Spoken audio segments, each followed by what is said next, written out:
We are live. The Pittsburgh Steelers lose to the Philadelphia Eagles today, 27-13 in Philly. So the Steelers have not won in Philadelphia since October the 24th, 1965. That streak continues today after the loss to the Philadelphia Eagles. Welcome into the Bleav in Steelers show. My name is Mark Bergin. I'm going to get to today's presenting sponsor before I share my thoughts here on the Bleav in Steelers postgame show. Today's episode of Bleav in Steelers is brought to you by betonline.ag.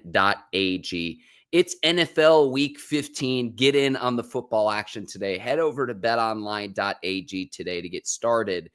And there's player props, over-under, spreads, live betting. betonline.ag is the place to do it. If you want to do any online betting, head over to betonline.ag. BetOnline, the game starts here. Steelers lose to the Eagles, and really the big question I have after this is what's going to happen with TJ Watt, because he left the game with what looked like a left ankle injury. Now, I'm looking on Twitter right now. Dr. David Chow, Pro Football Doc, who's been on the Bleav in Steelers show today, is saying that he is hoping and praying that this is not a fifth metatarsal Jones fracture. So that's kind of his diagnosis. We don't know if that's what it is, but TJ Watt going up against Lane Johnson late in the game in the fourth quarter and was hobbling off, left the game, went to the locker room early, and the Steelers lose to the Eagles by multiple scores. The Eagles have now won 10 games in a row. They're among the best teams in all of football. And whatever passing issues that the Eagles came into the game with, they seem to solve them today because Jalen Hurts, 25 of 32, 290 yards, 2 touchdowns. And the Eagles had 2 receivers go for more than 100 yards. A.J. Brown, who ate the Steelers alive in 2022, had 8 catches today on 11 targets, 110 yards and a touchdown.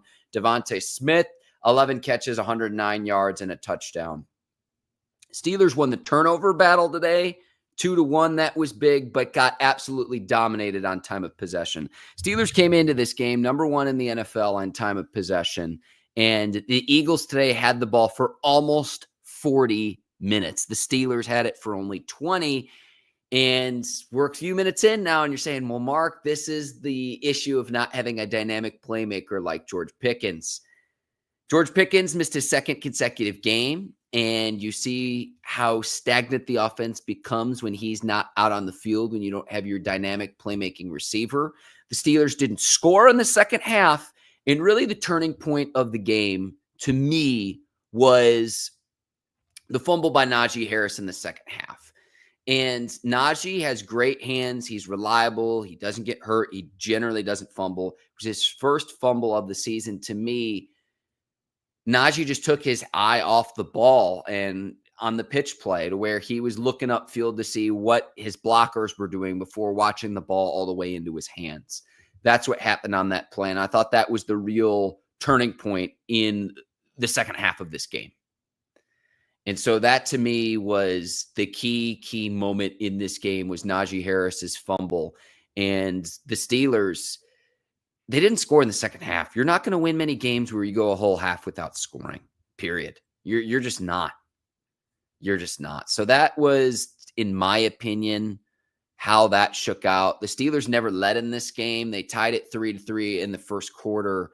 And I credit the Steelers going into halftime to cut the deficit 17-13. But going into half, it's like, how have the Steelers even done this? Well, could they play much worse? But they don't score in the second half at all.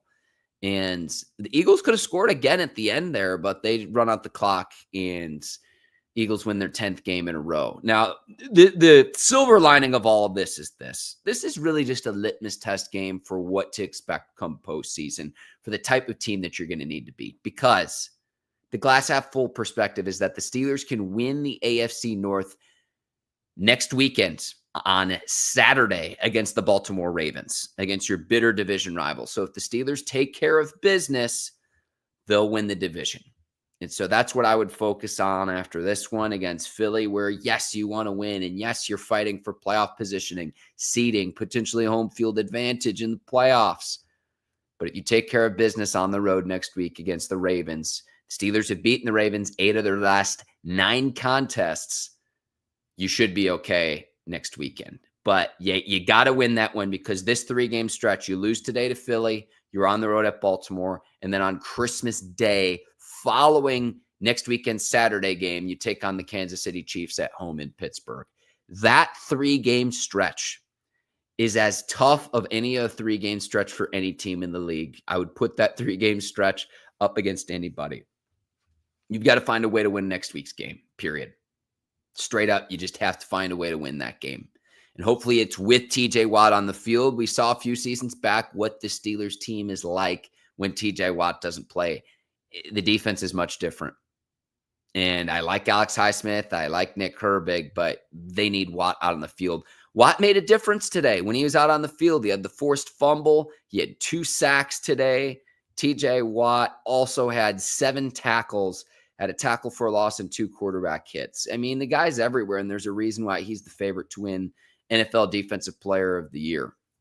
And you cannot afford to lose him for any amount of time. That's really the biggest thing that I thought happened today, despite the fact that the offense was pretty stagnant without George Pickens. It was how you were without TJ Watt.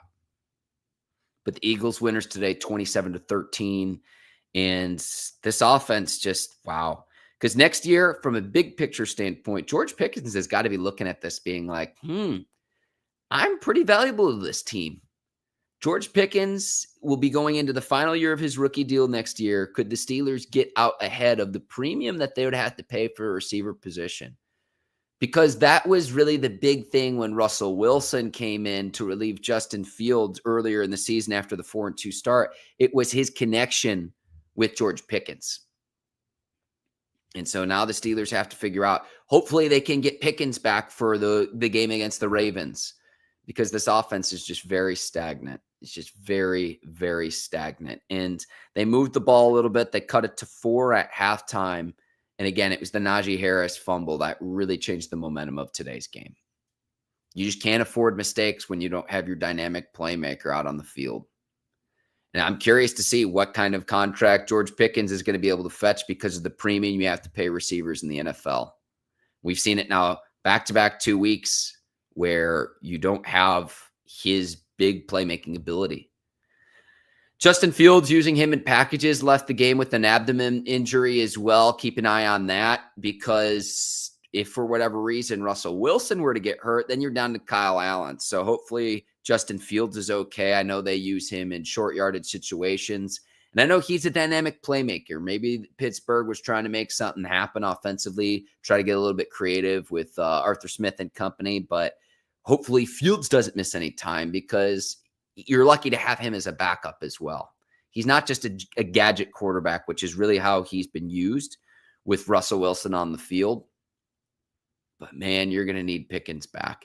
Pat Freiermuth was the Steelers' leading receiver today. He had, let's see here. Actually, check that. He had 3 catches for 22 yards and the touchdown. Calvin Austin III was the leading receiver. He had 5 catches for 65 yards. Calvin Austin III caught all 5 passes thrown his way.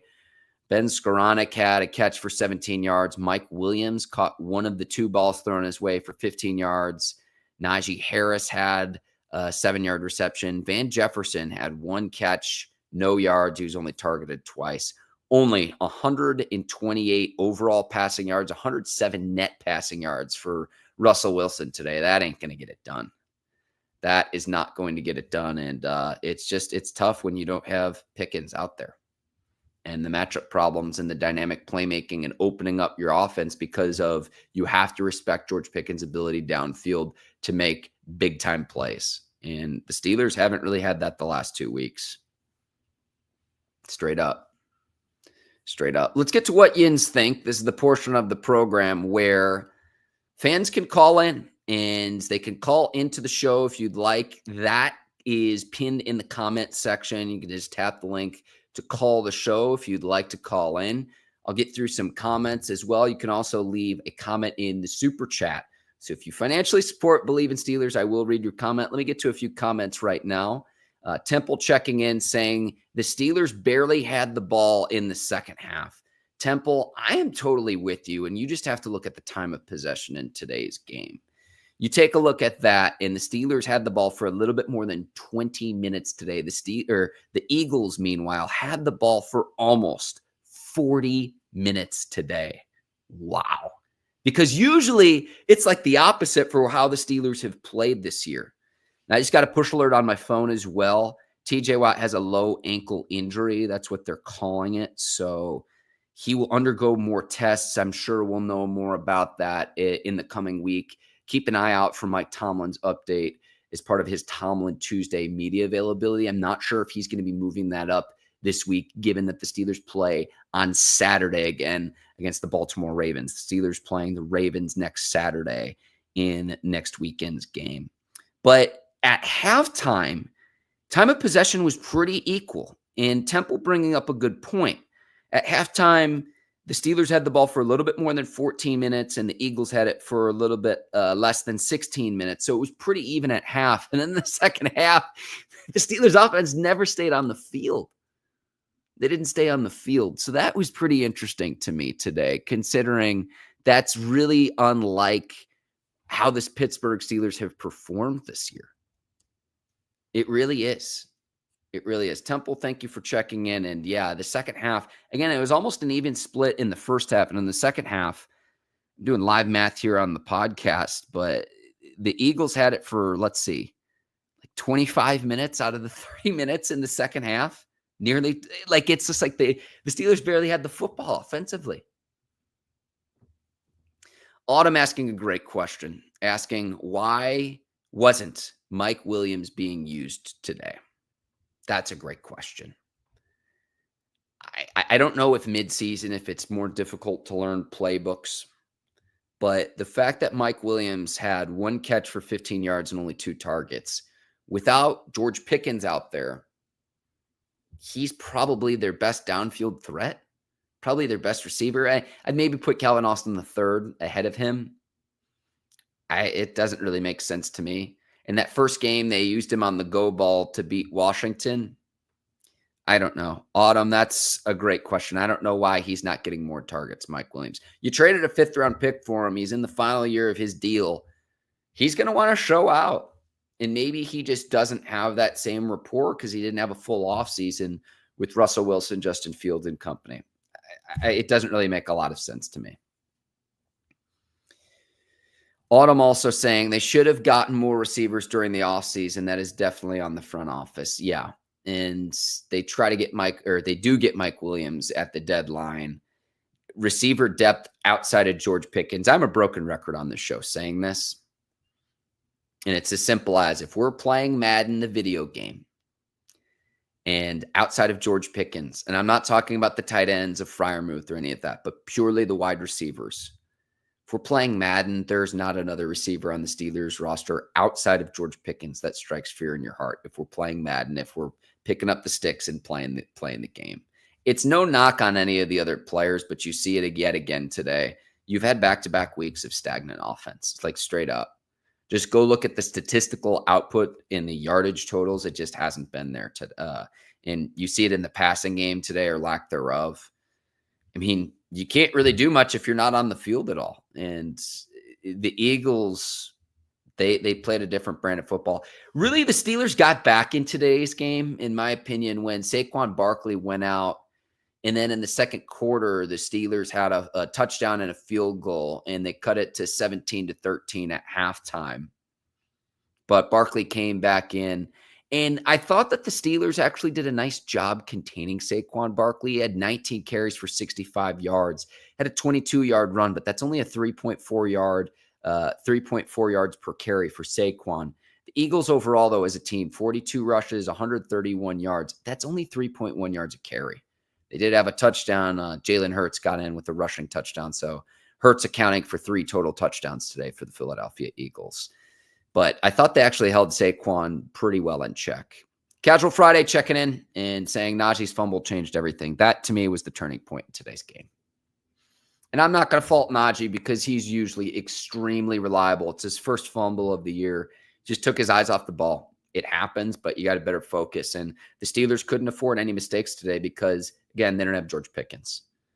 Thank you for checking in, Casual Friday. Autumn saying at least the Steelers clinched a playoff spot, I guess. Trying to find the silver linings. The silver lining to me is you've got a shortened week. go up against your division rival in the Ravens. And if you take care of business on the road next Saturday, you win the division. That's where you're at right now if you're Pittsburgh. It's really frustrating today, and you haven't won in Philly. Like, think about how many great Steelers teams there have been. Steelers have not won in Philly since October the 24th, 1965. To give you some perspective, I said this on my last show, but I'll repeat it again. Lyndon Johnson was the president. The Beatles were touring at Shea Stadium. And A Charlie Brown Christmas made its debut for the first time ever. That's how long it's been since the Steelers have won in Philly. It's been a long time, and there have been a lot of great Steelers football teams. Tough place to play, tough place to win. And the Steelers, we're going to have to wait some more time now. But again, October the 24th, 1965 is the last time that Pittsburgh won in Philadelphia. Casual Friday asking, will we ever win in Philly? Who knows? Who knows?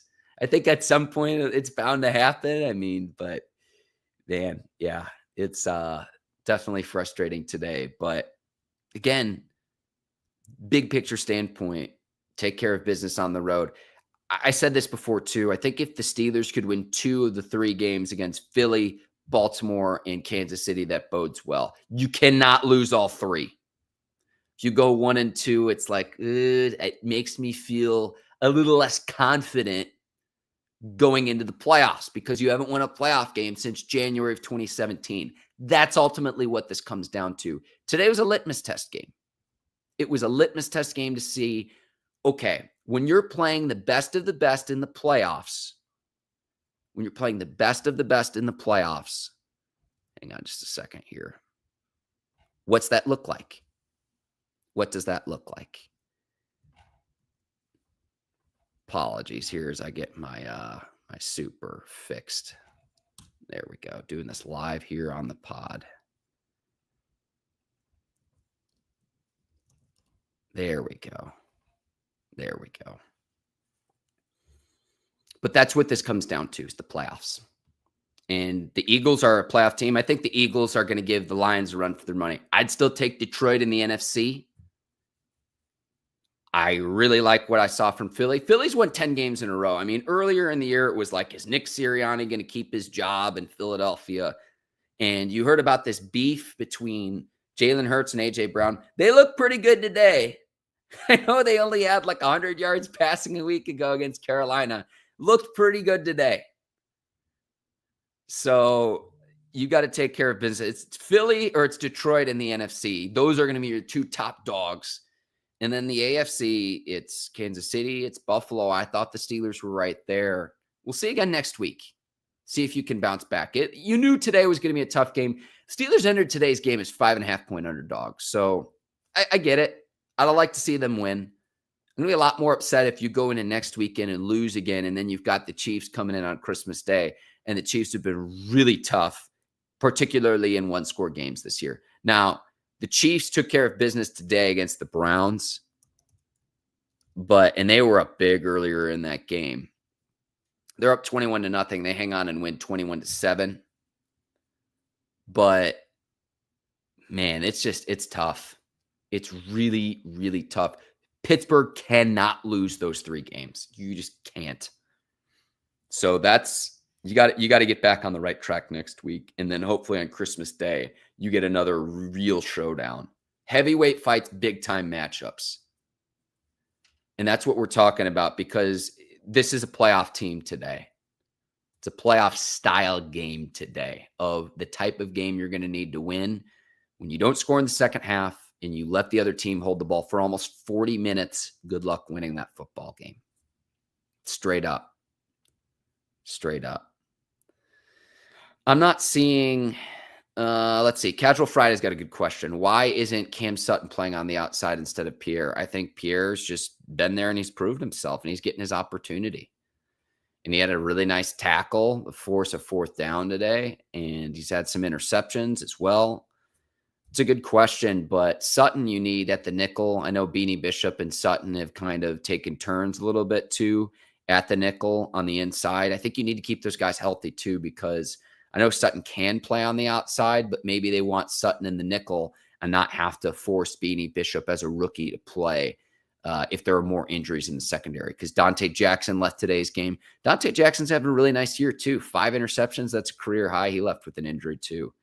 Hopefully these injuries don't mount up. And really the big one today is TJ Watt. Oh, man.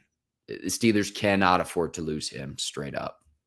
Straight up. So that we're going to be on TJ Watt watch this week in terms of, is he going to play against Baltimore? What does his injury today mean long-term, if anything?